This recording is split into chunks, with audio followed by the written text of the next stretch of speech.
20, 21. São 4 versos, né? Porque eu vi também não. São 4 versículos hoje. Com a graça de Deus eu consigo. Eu falo demais, mas com a graça de Deus eu consigo concluir, né? Com a graça de Deus. Os irmãos acharam? Amém. Diz assim a palavra do Senhor.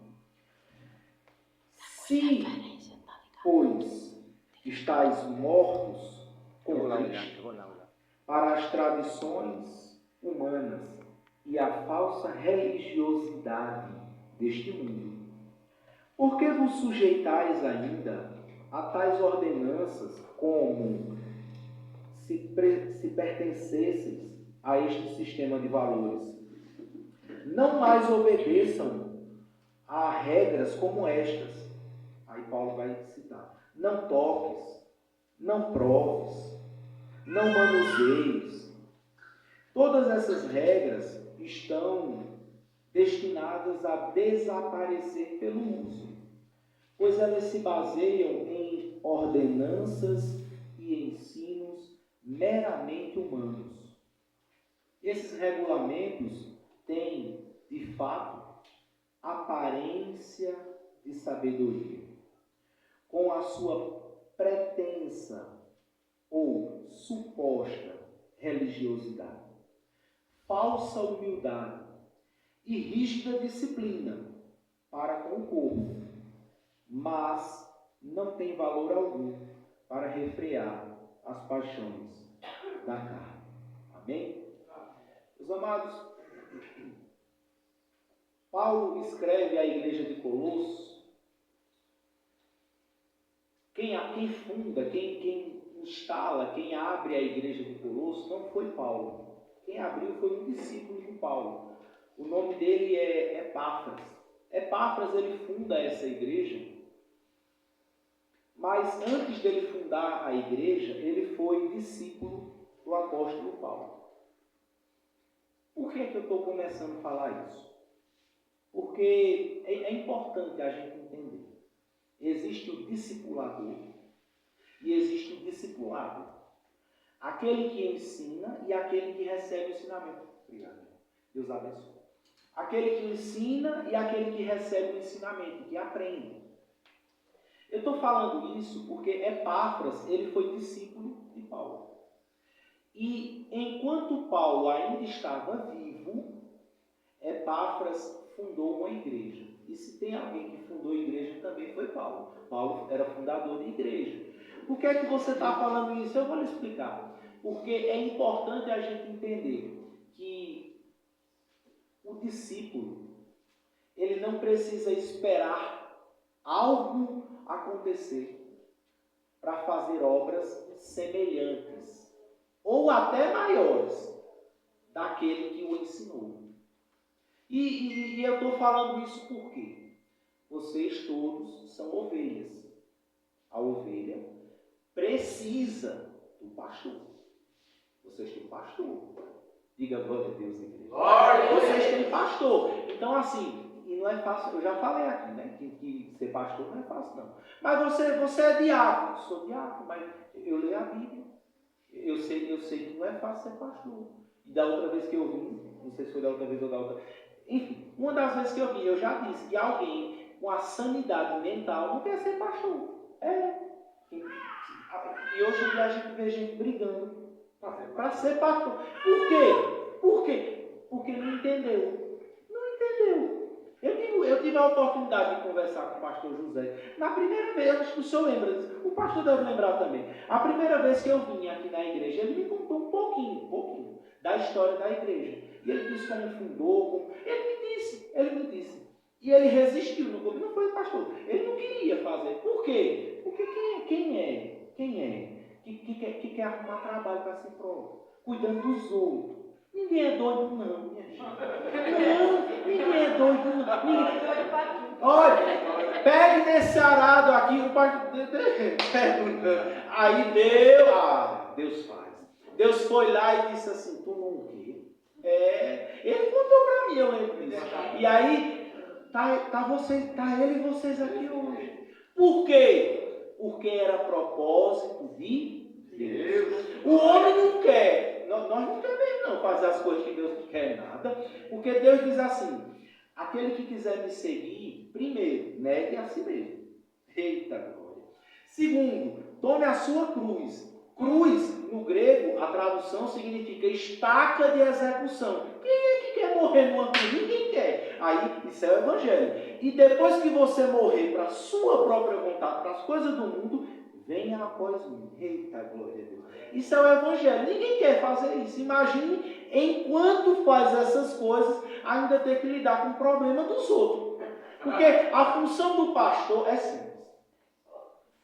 É resolver problema que ele não criou. É a função do pastor. Eu já disse isso, eu vou dizer de novo. Coloque seu pastor nas suas orações, viu, igreja? Porque só sabe o peso da obra pastoral quem vive verdadeiramente a obra pastoral. A gente vê o pastor e diz, ei, o pastor é uma bênção. Não sabe as noites, não sabe as madrugadas, não sabe os problemas. Você acha que a cabeça do pastor para de pensar? Para não. Ele senta para tomar um café com a esposa começa a contar, conversar um negócio dela, do dia dela. Pensa que não, a cabeça dele começa a ouvir. Pensou que não, já está pensando, ei, o irmão fulano está assim, está fazendo, está assim. Aí ela diz, ô bem, está ouvindo não? Ele disse, ei, ouvindo o quê? É assim, a cabeça do pastor é assim. Por que eu faço essas palhaçadas? Para conectar com a igreja. Porque o assunto que eu venho tratar é um assunto chato.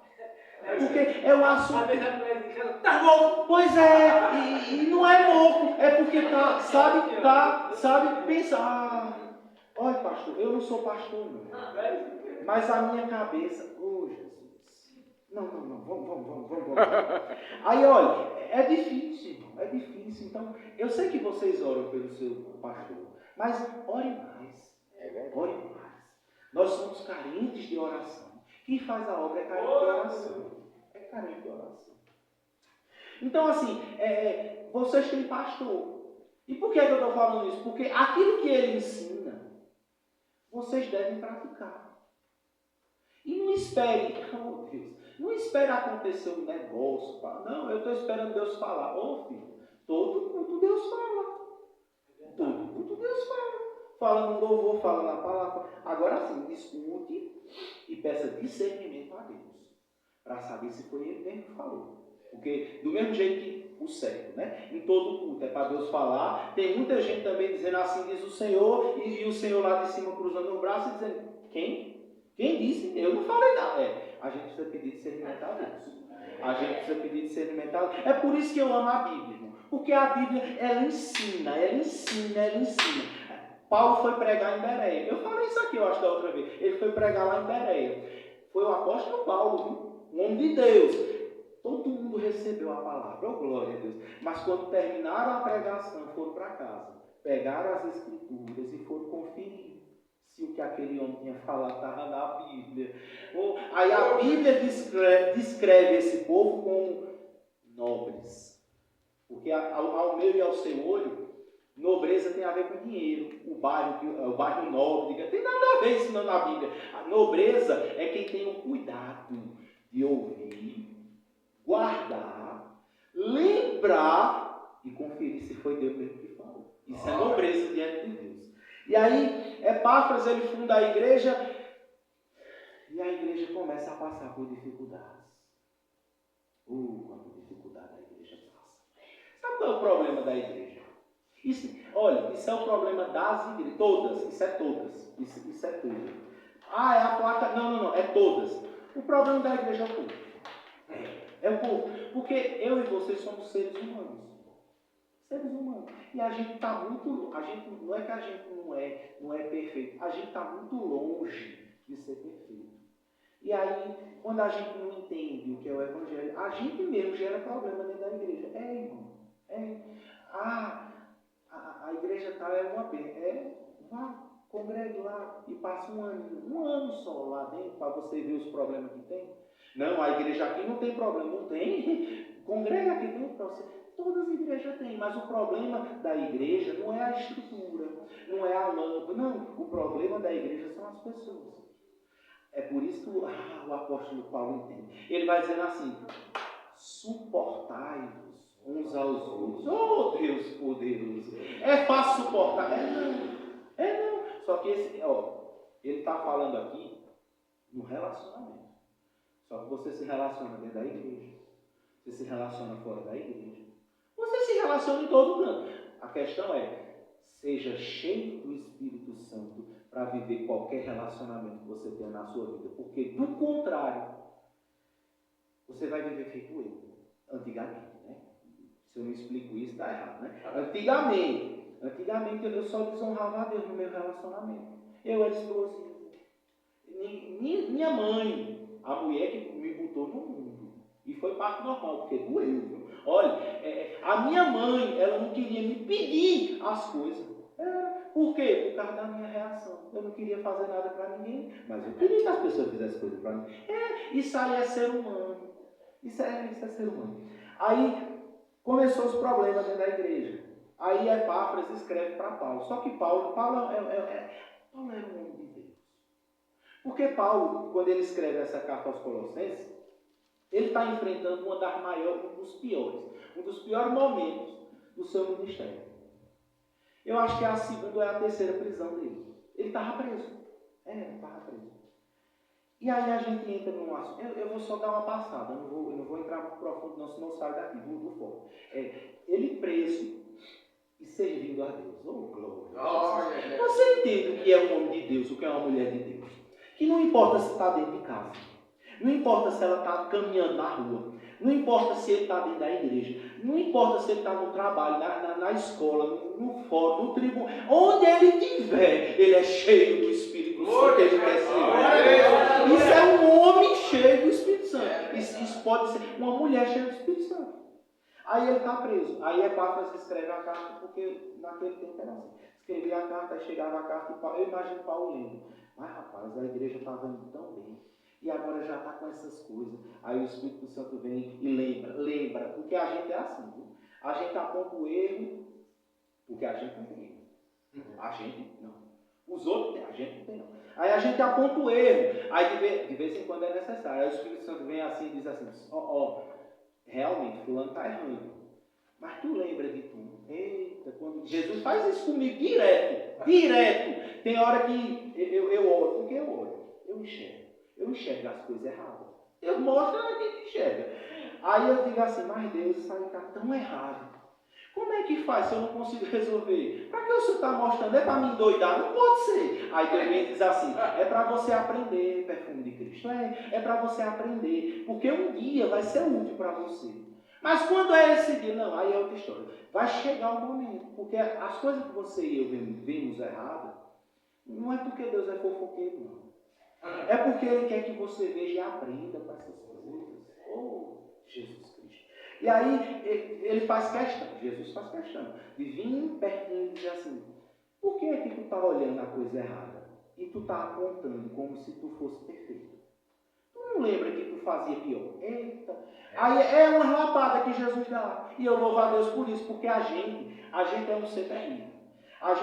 Se Jesus não vier puxar a gente um pouquinho, para baixo de vez em quando, a gente sai voando. Tem todo mundo asa. Tem todo mundo, é feita aquela propaganda lá, não sei o que lá, toma uma energia e te dá asa. Pronto. A gente é assim. Só que eu digo um negócio a vocês. Jesus Cristo, ele tem uma missão. Tem não, irmão, o ministério dele foi terreno. Não, ele até hoje, ele está do lado direito de Deus, intercedendo por mim, por você. E essa intercessão ela não para. Só que a forma dele interceder, é um processo. É por isso que você vive tanto processo na vida. E a gente não entende, isso é levando de Satanás. Não, é o próprio Jesus dizendo assim, deixa eu te ensinar umas coisas. Deus é um Deus processual. Ele tem poder para ser mágico. Como é mágico? Estala o dedo e acontece. Mas ele não trabalha desse jeito. Né? Isso tem na Bíblia? Tem. Quando ele liberta o povo do Egito, ele deixa o povo vagando no Egito. Por quê? Por quanto tempo? 40 anos. E era uma viagem de dias. Mas ele diz, o povo ainda não aprendeu, então vai dar mais uma volta. Glória a Deus. Aí chega, não aprenderam ainda. Porque Deus trata com a gente. Deus sabe tratar com a gente. Aí ele fala para Paulo, e Paulo pega, lê, aí diz assim, tá certo, eu vou servir mais uma vez a Deus através da igreja. Porque tem gente que acha que servir a Deus é no secreto. Tem gente que acha que só serve a Deus dentro de casa. Não, a minha vida com Deus é eu e Deus, só eu sei. Ô filho, deixa eu lhe dizer uma coisa. Você é uma Bíblia. Você é o quê? Você é uma Bíblia. Não, irmão, eu sou um ser humano, deixa eu explicar. Você é uma Bíblia. Porque tem pessoas que não têm acesso. Não porque não podem, mas porque não querem. Não querem. Tem pessoas de outra religião que nunca pegaram uma Bíblia para ler. Nunca. Mas ela lê você. Eita. O que é que ela lê em você? Eita. O que é que ela lê em você? Não, irmão, eu não sei, porque o povo é caluniador. Tem caluniado, mas tem gente que olha para você e enxerga o que verdadeiramente você é. Você não sabia disso, não. Eu não estou falando de olhar por dentro como Deus, ninguém, só Deus. Esse aí só Deus. Mas eu estou olhando, eu estou dizendo assim. A boca fala que o coração está cheio. Você transborda em atitudes aquilo que tem dentro de você. Agora, eu preciso dizer de novo, eu já disse, eu vou dizer de novo. Correndo o risco de você desgostar de mim, mas eu vou dizer, o ser humano não presta. O ser humano não presta. Por que não presta? Porque Deus criou imperfeito? Não. Porque através do pecado, nós fomos corrompidos. A natureza pecaminosa, ela existe dentro de mim e dentro de você. Sem a santificação, nós não alcançaremos salvação. Isso é um negócio para você pensar. E aí Epáfras vai e escreve para Paulo. Paulo vê a situação e começa a escrever. Aí uma das coisas que ele começa a dizer é assim, ele diz, olha, aqui todo mundo é cristão, né? Glória a Deus. Aqui todo mundo é cristão, então não tem como você não entrar nessa palavra, porque talvez não entrasse alguém que não aceitou a cristã ainda, talvez, embora que cabe, viu? Mas vamos falar dos cristãos. Aqui todo mundo é cristão, então Paulo está falando para mim e para você, para mim e para você. Se é uma condição, tipo assim, será que? Pronto, aí Paulo está dizendo, se vocês já morreram em Cristo,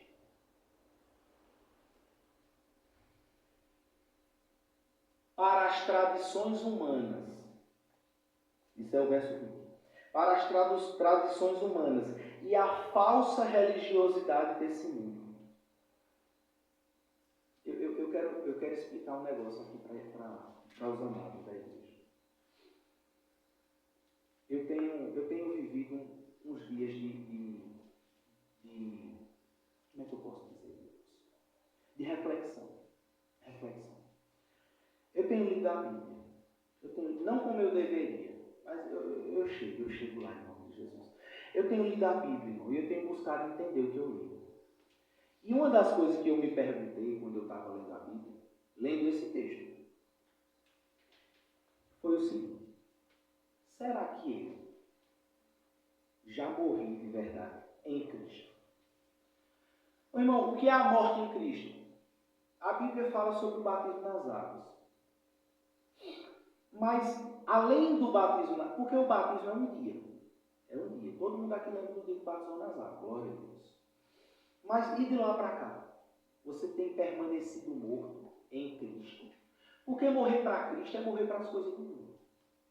E deixa eu lhe dizer uma coisa. As coisas do mundo tão viva, mas não tão viva normal, não. Tão viva se batendo e querendo entrar dentro da sua casa, entrar dentro do seu coração, entrar dentro da igreja. Elas estão querendo entrar. As coisas do mundo. Já entraram. Pois é. E eu digo mais a você, meus amados. Hoje em dia está cada vez mais difícil. Sempre foi assim. Mas hoje está cada vez mais difícil a gente conseguir atrair pessoas para a igreja, viu? Para dentro da igreja, oferecendo a eles apenas uma coisa. O quê? Cristo. Jesus. Deus. Está cada vez mais difícil. Hoje você vê as igrejas querendo inovar. Inovar é o quê? É criar artifícios. Aí faz, não, é fulano de tal, é um palestrante. Aí faz um jogo de luz. Isso é pecado? Não. não tem pecado nenhum nisso aí. Só que o foco é qual? Né? O foco qual é? É por isso que tem tantas igrejas, tantas igrejas, fazendo coisas que, conforme ele vai querendo inovar para trazer gente para dentro, porque tem gente que acha que igreja sadia é uma igreja inchada. E inchaço é doença. Inchaço é doença.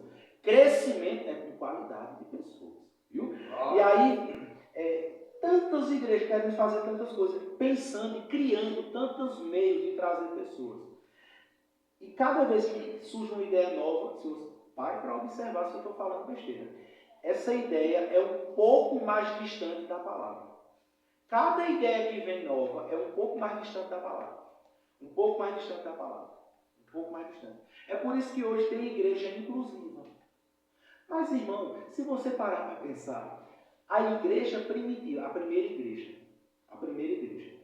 ela já era inclusiva. Por quê? Incluir é colocar alguém que não faz parte. Certo? Ninguém fazia parte do reino do céu. Ninguém. Por quê? Por causa do pecado. Aí vem Jesus, paga o preço na cruz, inaugura a igreja, lá em Atos 2, inaugura a igreja, o Espírito Santo desce, todos são cheios do Espírito Santo, começam a falar em línguas e a profetizar, oh glória a Deus. As pessoas começam a ver aquele movimento, começam a ouvir na própria língua da sua terra, porque tinha todas as nações ali, e começam a entender. Aí alguém sempre vai ter, vai olhar e dizer assim, então tudo bebe, é os crentes que bebem tudo aí. Aí Pedro para e diz assim, não tem ninguém bebo de vinho, de álcool, mas estamos embriagados do Espírito Santo. Oh, glória a Deus! E ele diz, abra as portas. Para quê, Pedro? Para poder ir com a espada e pegar? Não! Porque aquele Pedro ficou no Monte das Oliveiras. Esse aqui é o Pedro cheio do Espírito Santo. Abra as portas, porque agora eu vou pregar a palavra de Deus. Pedro prega e 3.000 almas se entregam para Jesus. Glória. Quando foi a última vez, oh glória, que você viu 3.000 é muito, 100 pessoas no culto entregaram a vida para Jesus? Quando foi a última vez? Por acaso a palavra está enfraquecendo? Por acaso o Espírito Santo está envelhecendo? Ou será que nós, eu já cheguei onde eu ia, ou será que nós não estamos verdadeiramente sendo cristãos? Irmão, me perdoe, eu não vim lhe criticar. Vim não. Se tem alguém que merece crítica, sou eu. Eu mereço. Mas eu tenho lido a Bíblia para mim. Porque você lê a Bíblia para os outros, não adianta. Você lê e fala assim, é pecado da inveja. Aí você diz, eita, fulano é invejoso. Não, meu filho, é para você, quem está lendo é você. Ou você acha que você não tem inveja? Eu já disse, eu não sei se foi a coisa. Dentro de mim e de você tem inveja. A diferença é uma só. O crente cheio do Espírito Santo, o Espírito Santo governa. Oh, glória! A inveja quer sair e o Espírito Santo, não é ele que faz não. Ele manda você fazer. Você faz o que você quiser. A inveja quer sair, aí o Espírito Santo diz, olha, dá na cabeça dela que ela está querendo se levantar. Aí você vai lá e tome, glória a Deus. E ela fica ali quietinha dentro de você. Isso é o manifestar do Espírito Santo. Ele não vai arrancar, não. Ele trabalha em conjunto. É por isso que tem tanto crente. É por isso que tem tanto crente que acha que é crente. Mas se o Espírito Santo fosse se materializar, é porque não vai. Ele já encarnou, Deus já encarnou uma vez, não vai encarnar de novo. Se ele fosse encarnar de novo, porque tem gente que só escuta assim. E Deus não vai vir não, viu? Ô lindeza, vem não, vem de novo não. Ele já veio, aí agora, mas eu não vi. Tomé, é assim, né? Não, filho. Bem-aventurados os que não viram, mas creram na palavra. Glória a Deus. Você tem que entender, Deus fala. Só que tem gente que espera o trovão, o relâmpago, o céu abrir, ficar aquele vácuo, de um lado do céu, e o outro o vazio. Aí rasga o teto da casa, entra no quarto, porque nem para a igreja vem. Entra no quarto e sou eu Deus. E fala, não, filho, não. Olha ele aqui, olha ele aqui. Jesus. Não, irmão, isso é a Bíblia. Oh, perfume de Cristo. João, capítulo 1. No princípio era o verbo, a palavra. E a palavra estava com Deus. O verbo era, né? E o verbo era Deus. Verso 14. E o verbo se fez carne para a glória de Deus. Jesus Cristo. Mas ele morreu. Ressuscitou para a glória de Deus. Está no céu. E a palavra dele está aqui nas nossas mãos. A gente tem que valorizar a palavra, meu irmão. Porque Deus fala, mas a gente quer falar no... Me perdoe, irmão. Eu me empolgo. É difícil, porque a gente vê as coisas.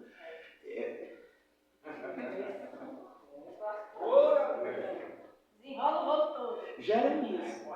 Eu vou falar. Jeremias chegou para Deus, ousado. Jeremias era um profeta ousado. Chegou para Deus e disse, Deus, o Senhor me enganou.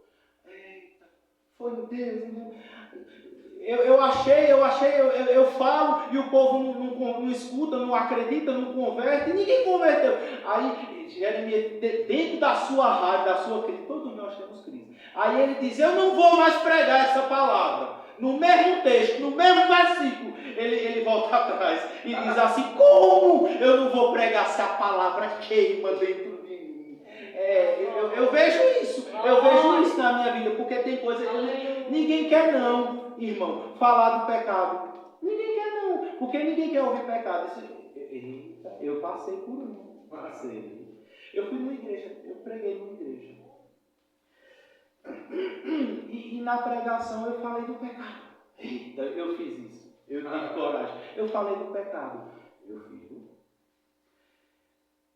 o dirigente da igreja,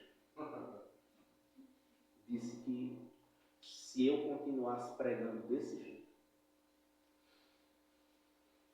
não ficava um na igreja.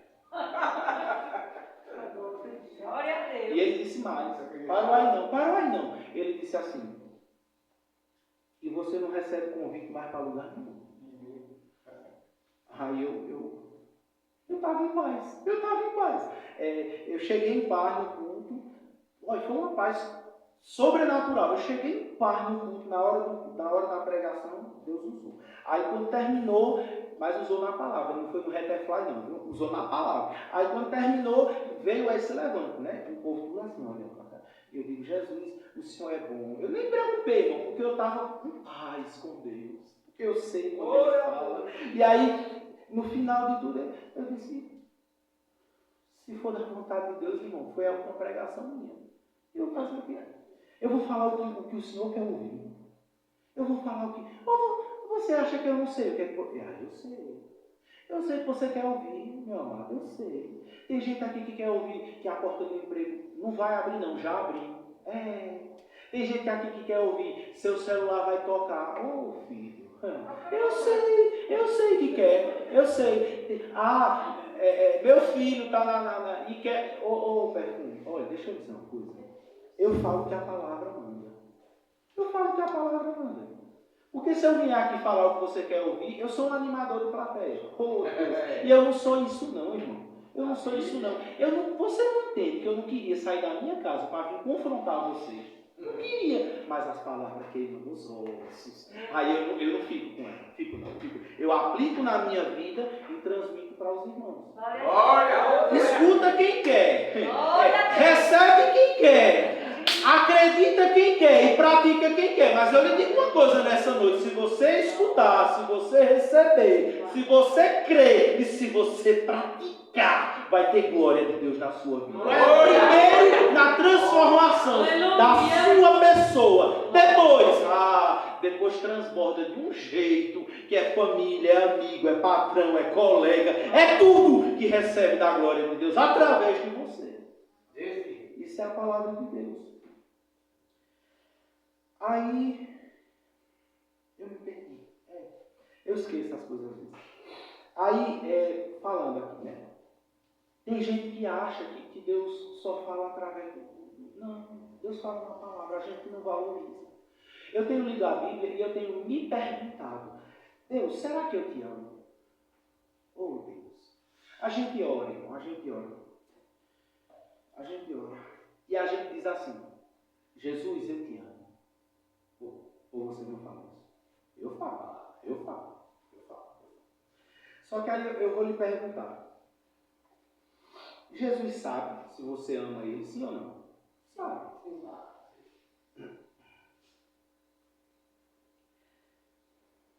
O amor de Deus, ele é comparável. Ele é medido com uma comparação. Vocês conhecem esse texto? João capítulo 3, versículo 16. Porque Deus amou o mundo de tal maneira. Ele usa a palavra tal. Tal é comparação. Não é mistério. Não. Escuta isso aqui. Tal é comparação. Tal o pai e o filho do lado do outro. Um pezinho do lado do outro. Aí o filho é a cara do pai. Aí olha para o pai, olha para o filho. Aí diz, eita, tal pai, tal filho. Igual, comparação. Aí vê que é semelhante. Aí Jesus está falando. Lá em João. Aí diz assim, porque Deus amou o mundo de tal maneira que deu seu Filho unigênito para que todo aquele que nele crê não pereça, mas tenha a vida eterna, ou glória. Mas que tal maneira é essa? Se é uma comparação, aí mais em cima tem falando. Moisés. Moisés o quê? Moisés no deserto, o povo. Isso é Números. Está a referência lá em Números capítulo 21. Depois você procura. E aí está dizendo assim, o povo pecou. Mas pecou, murmurou contra o maná de Deus. Tem gente murmurando, irmão. Me perdoe, igreja. Mas eu falo conforme a palavra. A gente murmura. Ou você acha que não murmura? Murmura, a gente reclama do sol. Eu sou, Deus me perdoe. Eu sou calorento, eu reclamo direto. Olha, a gente reclama do sol. Aí chegou o inverno, a gente reclama da chuva. E eu imagino Deus. E você quer o quê? Que eu crie uma nova estação para lhe agradar? É Vossa Alteza? É Deus. Eu imagino, isso aí eu penso de um jeito meio doido. E aí, a gente reclama. Aí o povo foi reclamar, murmurar. Do maná, porque o povo nem plantava. Eu caía do eita, Deus. E aí recebi. Aí foi dizer assim, esse pão vivo, eita, queremos mais, era melhor estar lá. Que a gente tinha cebola, coentro. Meu filho, você Deus me ajude. A gente murmura por cada coisa, irmão. Aí, isso desagrada a Deus, porque o pecado, murmurar é pecado, viu? Você não sabe disso, não? Murmuração é pecado contra Deus. Meu filho. Olha, o seu pecado e o meu pecado só causam uma coisa em Deus: a ira dele. Só isso. O povo peca, Deus se ira e Deus diz assim, vou matar todo mundo. Vou matar todo mundo. Isso é Deus. Aí, só que ele não está no dedo, não. Eu já disse que ele é um Deus processual. Ele faz aparecer no meio do povo, do arraial, serpentes venenosas.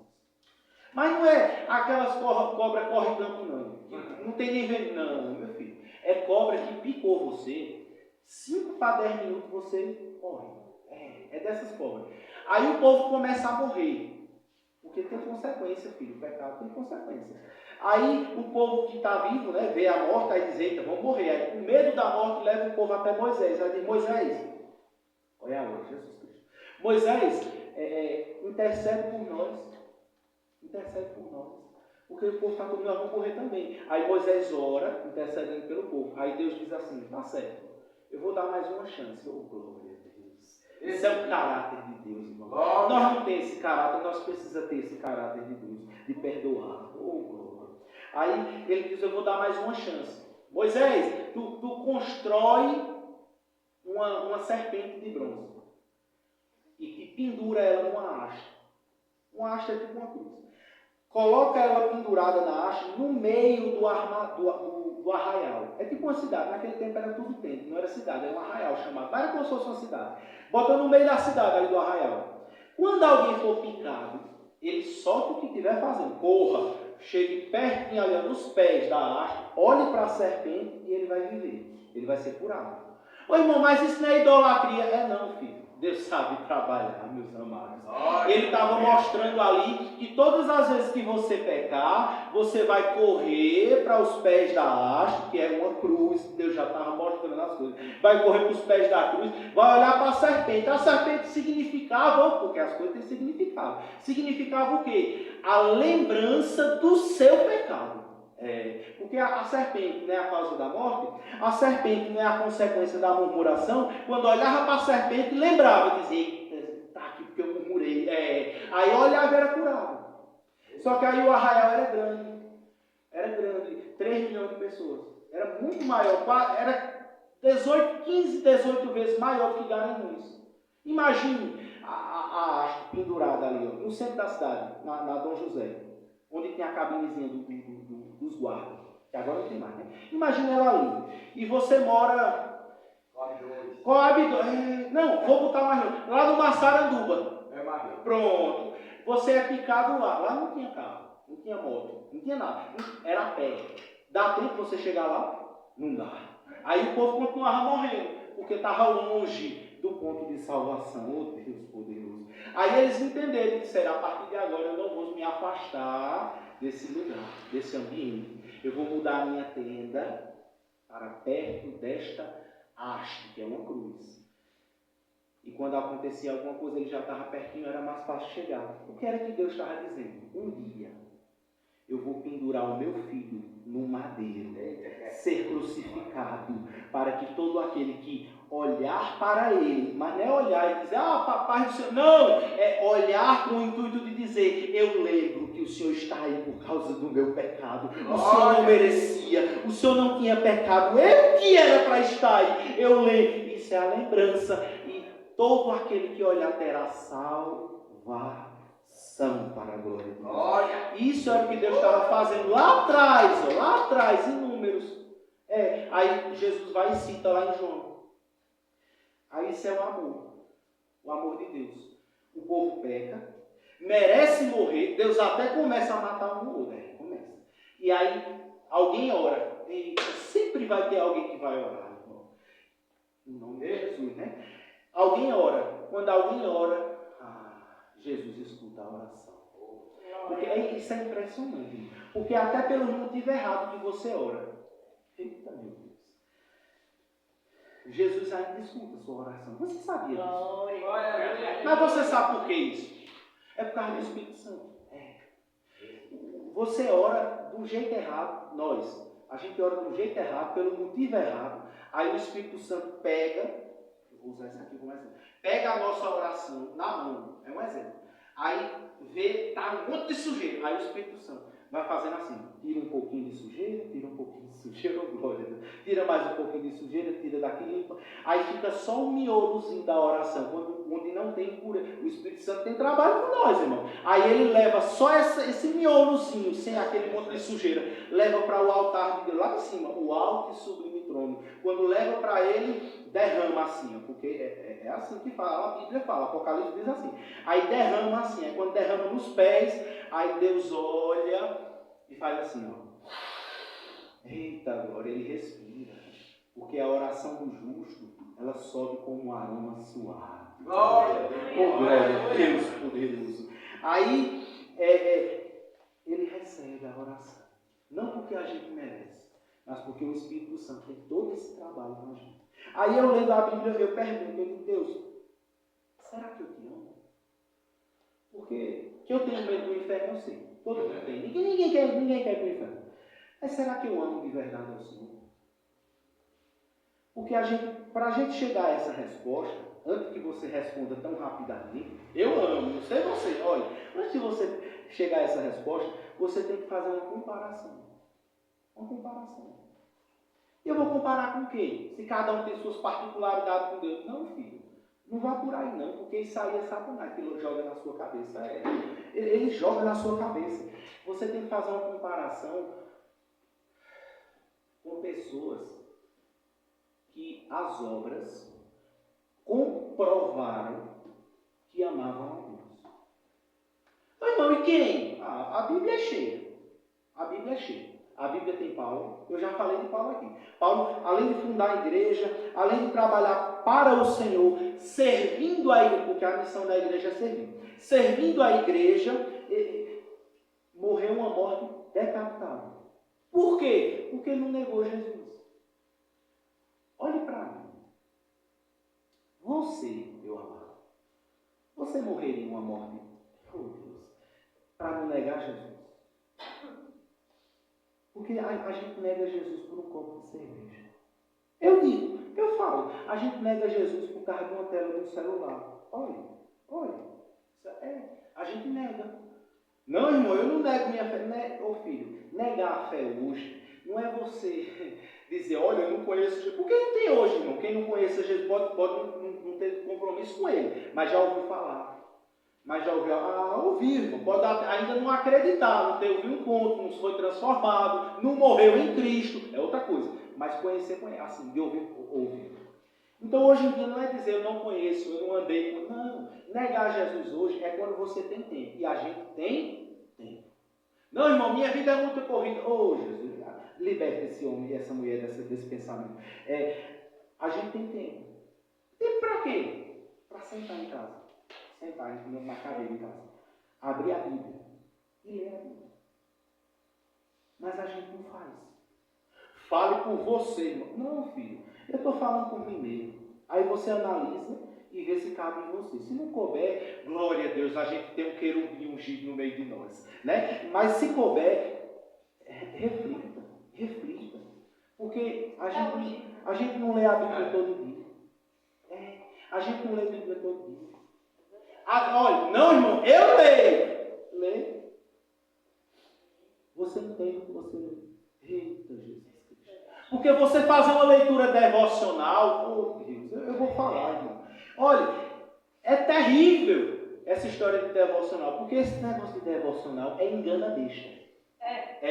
Também concordo. Eu falo. Leitura devocional é uma leitura motivacional. Como é isso? Eita Deus, eu pequei. Eu tenho que fazer alguma coisa para compensar. Não sei se eu jogo bola para compensar. Não sei se eu como uma pizza para compensar. Não sei se eu jogo videogame. Se eu saio com os... Não, eu vou ler a Bíblia para compensar. Aí você abre a Bíblia. Você abre a Bíblia. Aí vai lá, João 3,16. O que eu disse? João 3,16. Porque Deus amou o mundo de tal maneira. Aí você já coloca convenientemente em você. Você diz, Deus amou o mundo de tal maneira que deu o seu Filho unigênito para que todo aquele que nele crê não pereça, mas tenha a vida eterna. Aí você diz, eu creio, então eu pequei, mas eu tenho glória, tenho a vida eterna. Devocional feito, está pago, vou embora. Isso é a leitura devocional. Até agora, não responda não, mas pense, você sabia dessa história todinha? De Números capítulo 21? De Moisés, do povo, da serpente de bronze? Ô filho, você tem que ir buscar ler e entender a palavra. Porque se a gente não entende o que a gente lê, a gente não é transformado pelo poder da palavra. E o poder da palavra está no entendimento. A gente tem vivido dias de analfabetismo. Mas não é analfabeto que não sabe ler e escrever. Não, é analfabetismo bíblico. As pessoas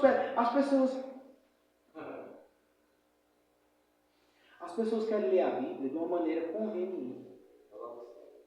Sono? É o sono da morte que dá, porque eu nunca vi um negócio aí. Olha, se você tiver problema para dormir, eu vou lhe receitar, eu não sou médico não, mas vou lhe receitar agora o remédio. Leia, sente para ler a Bíblia, na hora o sono vem. É o remédio, é a cura para o sono. Ou não é assim? Irmão, a carne, o celular não vou entrar nisso não. Olha, a carne, ela milita contra o espírito. Você sabe o que é militar, meu amado? Militar é assim, é guerra. Ela guerreia. Manhã, tarde, noite, madrugada. Quando você está dormindo, eu vou falar. Quando você está dormindo, que você tem um sonho. Eu vou falar do sonho. Não vou descrever não, mas você sabe o tipo de sonho. Você sabe. Aquele sonho que você tem umas vontades de fazer umas coisas, pegar... Você sabe o que eu estou falando. Você domina no sonho. Não, isso é a carne. Dizendo assim, olha, é só isso que se trata. E a gente não tem o controle, a gente não tem o domínio. A carne, ela briga contra o nosso espírito. O espírito quer ler. Mas mas a carne não quer. E se a gente não se policia para dominar a carne, a gente não vai ler nunca, a gente não vai entender nunca. É por isso que eu estou perguntando, Deus, estou falando de mim, eu estou perguntando, Deus, eu te amo, Deus. Eu queria que você saísse daqui nessa noite, eu já vou terminar, meu Deus, é hora. Eu queria que você saísse daqui nessa noite com isso na cabeça. Glória. Ô irmão, mas você nem... Olha, presta atenção. Presta atenção. Versículo 23. Você está com a Bíblia, eu te dou tudo minha Bíblia. Versículo 23. Esses regulamentos, quais regulamentos? Eu não posso fazer isso, eu não devo ir ali, eu não devo fazer assim, não. Isso tudo aqui. Ele tem aparência de sabedoria. Tem aparência de uma suposta religiosidade. É tipo assim, não, eu não visto uma saia curta. Porque saia curta dá até o nome dos demônios, né? É saia da pomba. Enfim. Aí eu não visto essa saia curta porque eu sou. Mas em casa, sozinho. Eu digo sozinho porque na frente todo mundo vê. Mas sozinho. Aí você vai ver pornografia no celular. Pornografia no celular. Pornografia é uma palavra feia. Ô filho, palavra feia é condenação, meu filho. Lago de fogo e enxofre. Isso é que é feio. Aí a gente vai ver pornografia no celular. Ou você acha que não tem? Deus, ajude, Senhor. Olha, deixa eu dizer uma coisa. O celular é uma armadilha que Satanás criou. Não, irmão, foi o homem que fez com a sabedoria de Deus. O celular é uma armadilha que Satanás criou. E por que o senhor tem? Porque ninguém é idiota. Ninguém é idiota. Perdão o linguajar, pastor. Ninguém é idiota, ninguém é tolo. A gente não usa celular, só que a gente usa o que não presta. Não é você não ter, é você não usar para as coisas que não prestam. E aí é onde a carne vai brigar com o espírito. Porque na igreja é todo mundo anjo. Na igreja, quando você entra pela porta, você já veste um par de asa. Todo mundo anjo. Mas quando você sai, só Jesus na causa. Então, assim, o que é que eu estou tentando dizer? A aparência de religiosidade. Eu sou crente. Por que você é crente? Porque você dá a paz do Senhor. Quem tem boca e sabe falar português diz assim, a paz do Senhor. Eu sou crente por causa da roupa. Que roupa? Por causa da roupa. Você acha que é a roupa que leva para o céu? Você não entendeu ainda. Não é então eu vou vestir do jeito que quer. Então, não. Cada um tem um outro. Você tem que ser crente porque você ama a Deus. Porque você conhece a Cristo. Tem hora que eu estou em casa. Eu já falei para você. Eu estou em casa. Aí a minha mente não para. Eu fico pensando. Tem hora que a esposa olha para mim e ela preocupa. Eu sei que ela preocupa. E ela diz, amor, o que foi? Eu digo, o que foi o quê? A gente tem. Aí você está preocupado. Aí tem hora que eu não aguento. Eu estou, minha filha, eu estou preocupado. O que foi que aconteceu? Me conte. Minha filha, é complicado, porque isso é uma coisa tão sem solução para mim e para você. Mas compartilhe comigo. Aí eu digo, uma coisa simples. Eu digo, eu estou pensando aqui. Pensando em quê? Nas dívidas? Não. Eu estou pensando se eu conheço a Jesus de verdade. Porque dizer que conhece porque vem pregar. Quem sabe ler prega, irmão. Quem sabe ler e falar prega.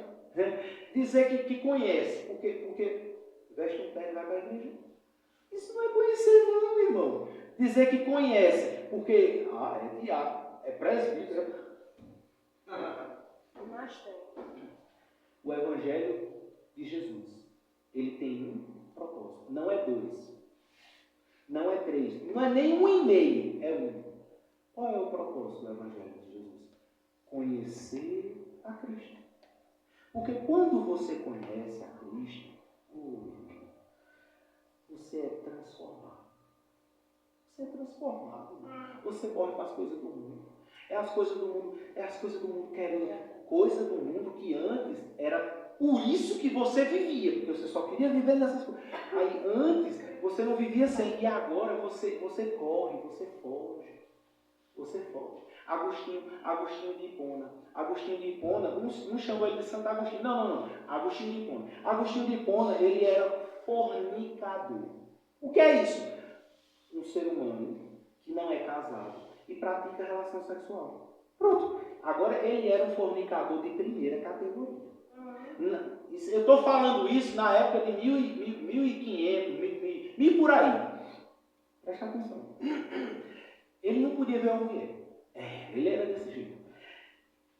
Aí, glória, Jesus Cristo teve um encontro com ele.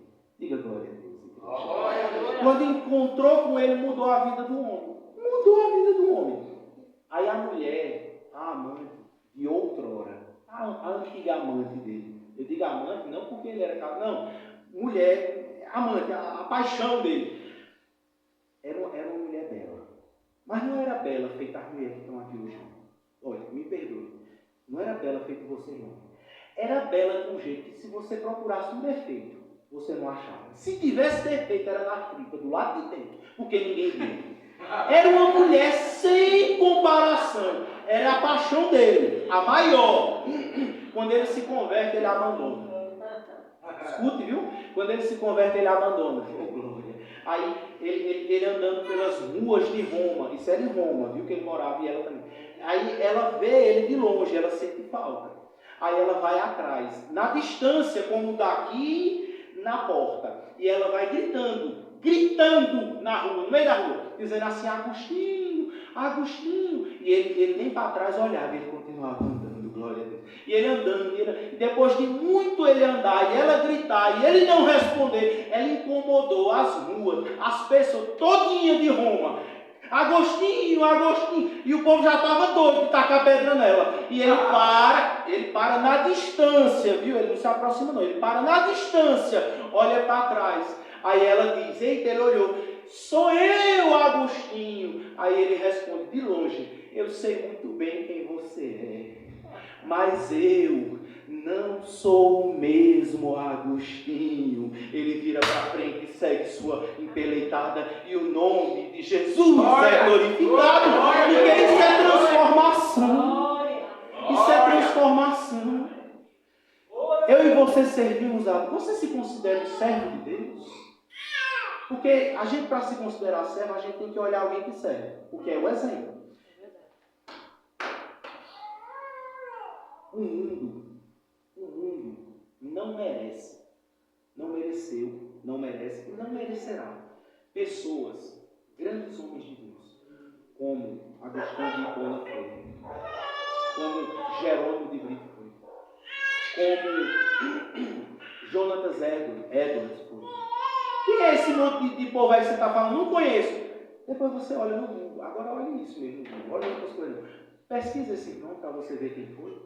Jonathan Edwards era um cara tão cheio de Deus, tão cheio da presença de Deus, que ele foi fazer uma pregação uma vez para 100.000 pessoas.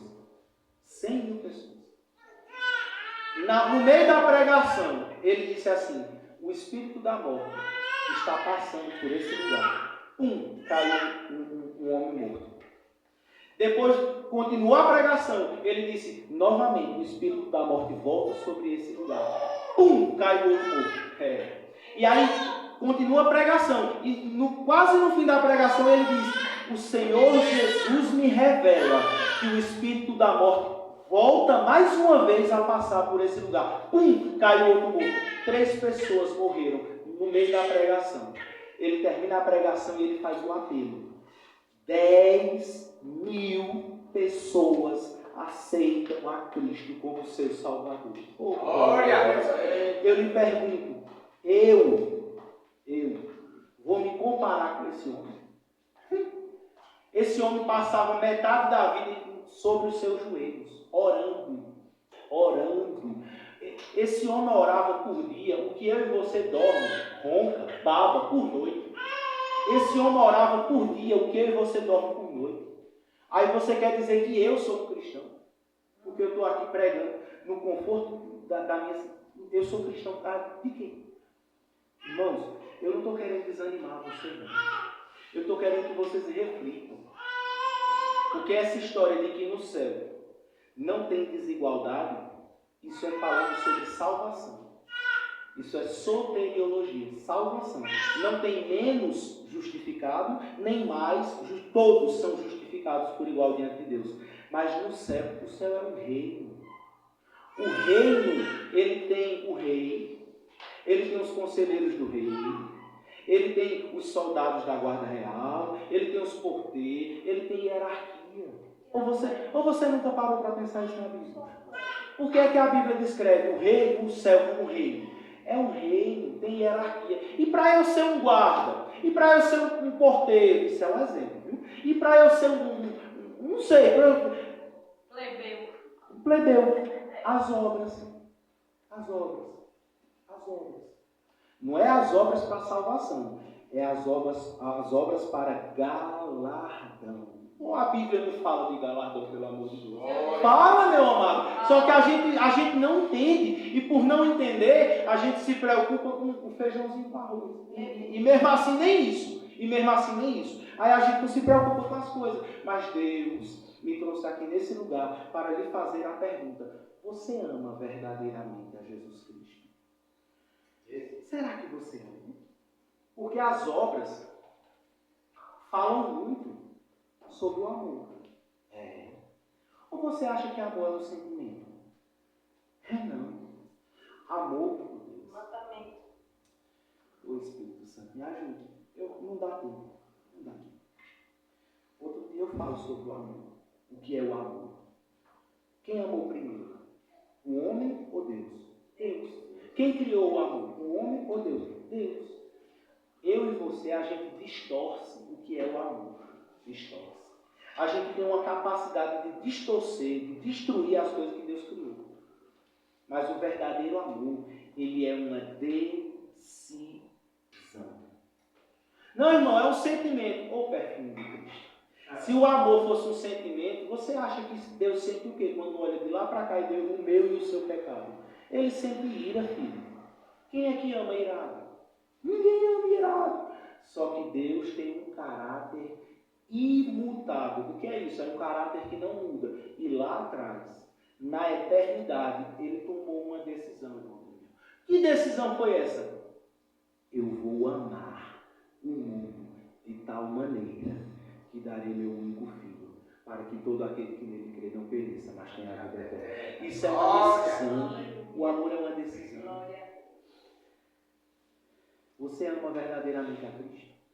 Reflita sobre isso. Pense. Isso serve para o porteiro, para o levita, para o pastor, para a diaconisa, para todos. Você ama verdadeiramente a Cristo? Eu tenho que perguntar isso. Será que eu não me tornei, será que eu não me tornei um robô? O que é isso, um robô? Eu não estou agindo no automático. Como? Vou para culto, tenho oportunidade, falo no microfone. Isso aí é amor a Deus, é? E se por acaso Deus decidir provar você, tirar o seu microfone, tirar o seu cargo da igreja, tirar o seu violão, tirar o seu pastorado, se ele tirar o seu ofício, porque o pastor tem o ofício de pastor, se ele tirar o ofício do pastor, será que ainda existe amor por Deus? Ou é por aquilo que faz? A gente deve amar o que faz, mas o nosso amor deve estar mínimo. E não apenas daquilo que fazemos. Porque se a gente amar só o que a gente faz e ele decidir provar, porque ele prova. Ele não provou Abraão? Foi, ele provou Abraão. Se ele decidir tirar aquilo que nós fazemos de nós, será que ainda seremos crentes? Será que ainda leremos a Bíblia? Ou a gente só lê a Bíblia para pregar? Ou a gente só diz, eita, dia tal tem uma agenda para mim, eu vou ler, eu vou consagrar, eu vou orar. Será que a gente ama a Deus? Será que a gente ama a Deus de verdade? Pense nisso, igreja. Porque se você pensar, o Espírito não sou eu não. Não sou eu não. Se você pensar, o Espírito Santo vai falar com você. Ele vai falar com você. E ele vai levar você a entender coisas que talvez, eu vou dizer talvez, mas é de certeza, que a gente erra. Que com certeza eu e você estávamos errando. Alguma coisa que estava deixando de fazer, alguma coisa que estava fazendo que é para fazer. Porque nós somos um poço sem fim de falhas e de defeitos. E Deus é santo, é por isso que ele diz: sejam santos, porque eu sou santo. Glória! Você recebe essa palavra, aplauda ao Senhor Jesus. Glória a Jesus!